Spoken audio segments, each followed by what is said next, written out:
Hello everyone. मैं मिथुन सिंह स्वागत करता हूं आप सभी का। आशा करता हूं आप सभी बहुत अच्छे होंगे। बहुत इंपॉर्टेंट करंट अफेयर्स को हम लोग इस वीडियो में डिस्कस करेंगे आर्मी स्कूल के एग्ज़ाम के पॉइंट ऑफ व्यू से, जो कि 5 और 6 अक्टूबर को होने वाला है। यहाँ से देख लीजिए, मेरी फर्स्ट क्वेश्चन आपके सामने ये रहा। Who among the following authored the book poverty and un British rule in India. Poverty and un British rule of India किसके द्वारा लिखी गई है? राजा राम मोहन रॉय, दादा भाई नरोजी, लाल गंगाधर तिलक या राजगोपालाचारी। तो देखिए, इसका जो करेक्ट आंसर है ना, यहाँ से आप देख पाओगे, इसका राइट आंसर होगा दादा भाई नरोजी। अब मैं आपके लिए देखिए क्या काम दे रहा हूँ। जो बहुत तेज़ लोग होंगे, यशस्वी लोग होंगे, विद्वान लोग होंगे, आपसे हमसे ज़्यादा होशियार लोग होंगे, वो कमेंट करके बताएंगे राजा राम मोहन राय से रिलेटेड कुछ जीके, इनके द्वारा जो डेवलपमेंट की गई थी, कुछ अच्छे काम किए गए थे, वो नीचे कमेंट करके बताइएगा।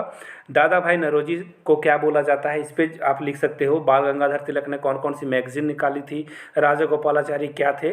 तो इन सारे से रिलेटेड जीके जिनको भी पता है कुछ कुछ, नीचे कमेंट करते जाइए, एक दूसरे का ज्ञान बढ़ाइए। आगे बढ़ेंगे। और ज्ञान बढ़ाने की बात आई तो मैं आपको बता दूं, 99 में मेरे हैंड रिटेन नोट्स आप ले सकते हो। इसमें आपको pedagogy, current affairs, GK GS, English के नोट्स मिल जाएंगे। yourmithunsingh@gmail.com पे मेल कर लीजिए। इंस्टा पे हो तो मुझे फॉलो कर लो @iMithunSingh। आखिरी समय में बहुत फ्रूटफुल होगा ये नोट्स, आप जरूर से ज़रूर एक बार चेकआउट कर सकते हो, ले सकते हो। तो चलिए आगे बढ़ते हैं और पढ़ाई के बारे में थोड़ा और डिटेल्स में इंफॉर्मेशन लेते हैं। Global artificial intelligence summit and awards, ये जो है कहाँ पे सबमिट किया गया, यहाँ से आप देख लो, ये इसकी लोगो है। और यहाँ से देख लीजिए, the union minister of commerce and industry addresses the third edition of global artificial intelligence summit and awards. इसे शॉर्ट फॉर्म में GAISA बोला गया है। और इसे कहाँ पे किया गया है तो देखिए, यहाँ पे आप देख पाओगे, जो आर्टिफिशियल इंटेलिजेंस है, इसके मदद से इंडिया जो है डेवलप्ड नेशन बन जाएगा 2047 में, ये इन्होंने कहा है।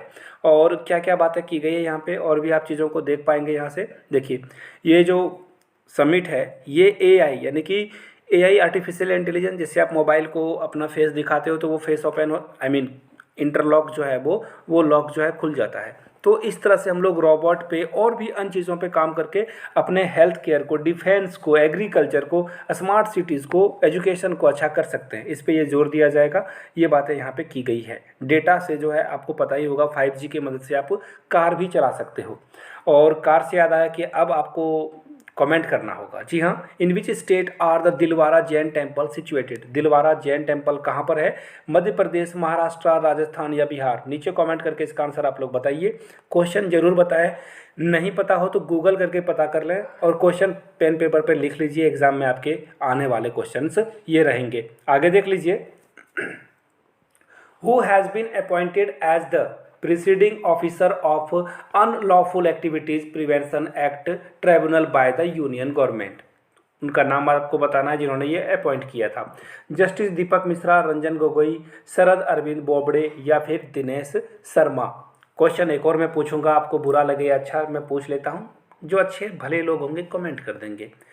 Current chief justice of India कौन है? और नए चीफ जस्टिस ऑफ इंडिया जो हाल में ही 10-5 दिनों में बन जाएंगे, उन दोनों का नाम आप लिख दीजिए। मैं एक आपका मदद कर देता हूं, अभी यू ललित है, ये हट जाएंगे, और नए चीफ जस्टिस कौन होंगे उनका नाम आपको नीचे कमेंट करके बता देना है। फिलहाल मैं इसके बारे में आपको बता दूं, the central government appointed justice Dinesh Kumar Sharma. Answer मिल गया आपको। देखिए ऑप्शन डी क्या होगा? डी राइट आंसर होगा। शर्मा जी का लड़का ही यहाँ पे भी आंसर है। शर्मा जी के लड़के छाए हुए हैं, सिर्फ रोहित शर्मा को छोड़कर।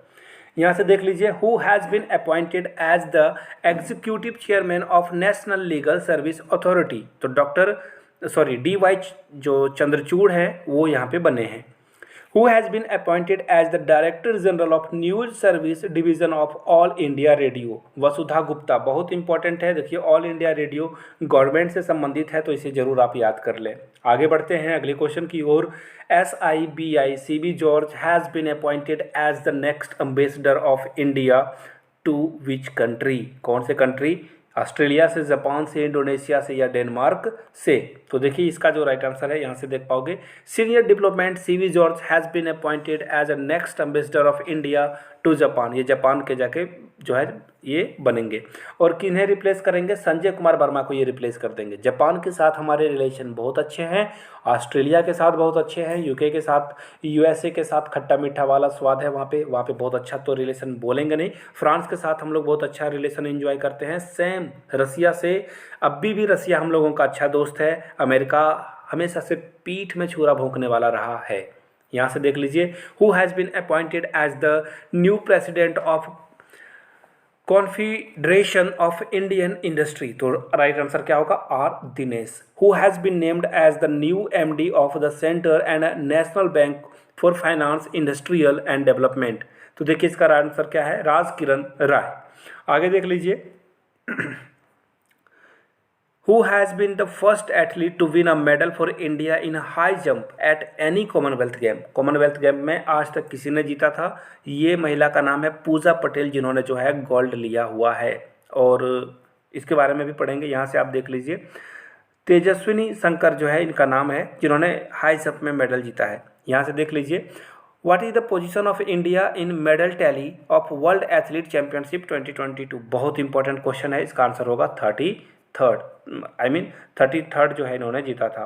और ये जो पूजा पटेल के बारे में बताने में मैं थोड़ी सी गलती कर गया, पूजा पटेल गुजरात की पहली एथलीट है जिन्होंने गोल्ड मेडल जीता है, याद रखिएगा। आगे बढ़ेंगे अगले क्वेश्चन की ओर। Recently which bank has started Gram Seva programme in 6 state of India? ये 6 अलग अलग स्टेट में काम करने वाले हैं, वो बैंक का नाम आपको बताना है जो ग्राम सेवा प्रोग्राम स्टार्ट करने वाला है। ICICI bank, bank of India, HDFC bank, state bank of India. इसका राइट आंसर क्या होगा? यहाँ से देख लीजिए, state bank of India. Gandhi ji की हमेशा से तमन्ना रही है कि भारत में गांवों का विकास ज़्यादा हो, गांवों पे जो है डेवलपमेंट पे ज़्यादा जोर गांधी जी देते थे। Which bank has launched a new feature bob world gold for senior citizen? तो बैंक ऑफ बड़ौदा ये करने वाला है, इसमें मेरा भी अकाउंट है। आगे बढ़ते हैं अगले क्वेश्चन की ओर।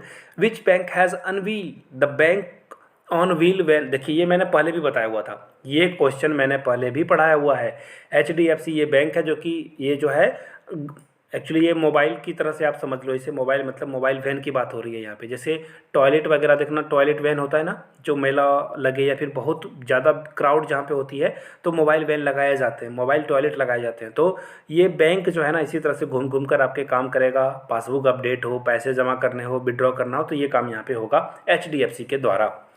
अगले क्वेश्चन की ओर बढ़ते हैं। The white shipping information exchange agreement has been signed between India and which country? Bangladesh, New Zealand, England या फिर वियतनाम? तो देखिए इसका जो राइट आंसर होगा, यहाँ से देख पाओगे आप, इंडिया ने साइन करा है white shipping information exchange with royal navy of New Zealand to promote great transparency in maritime sector. हम लोगों ने देखिए, दोनों कंट्री डेमोक्रेसी है, दोनों कंट्री एक दूसरे के साथ आराम से चीज़ों को शेयर कर सकती है। हम लोग ना रसिया हैं, ना नॉर्थ कोरिया हैं, और ना ही हम लोग ये अपना पड़ोसी है ना चाइना, चोर वही।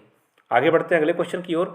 Indian army and air force have conducted joint military exercise Gagan strike in which state? तो इसका राइट आंसर है पंजाब। याद रखिए, बहुत इंपॉर्टेंट क्वेश्चन है, आर्मी स्कूल में ऐसे क्वेश्चन ही आते हैं मिलिट्री से संबंधित। आगे बढ़ेंगे अगले क्वेश्चन की ओर। In which city SAREX 2022 10th national maritime search and rescue exercise 22 has been conducted? तो चेन्नई में ये किया गया था। तो ये क्वेश्चन थे। आगे आप लोगों से आखिरी बार फिर से बोल दूँ, 99 में मेरे हैंड रिटन नोट्स आपको मिल जाएंगे। yourmithunsingh@gmail.com पे मेल कर लीजिए। इंस्टा पे हो तो मुझे फॉलो कर लीजिए @imithunsingh पे। वीडियो को यहाँ तक देखने के लिए आपका बहुत बहुत शुक्रिया। Have a good day.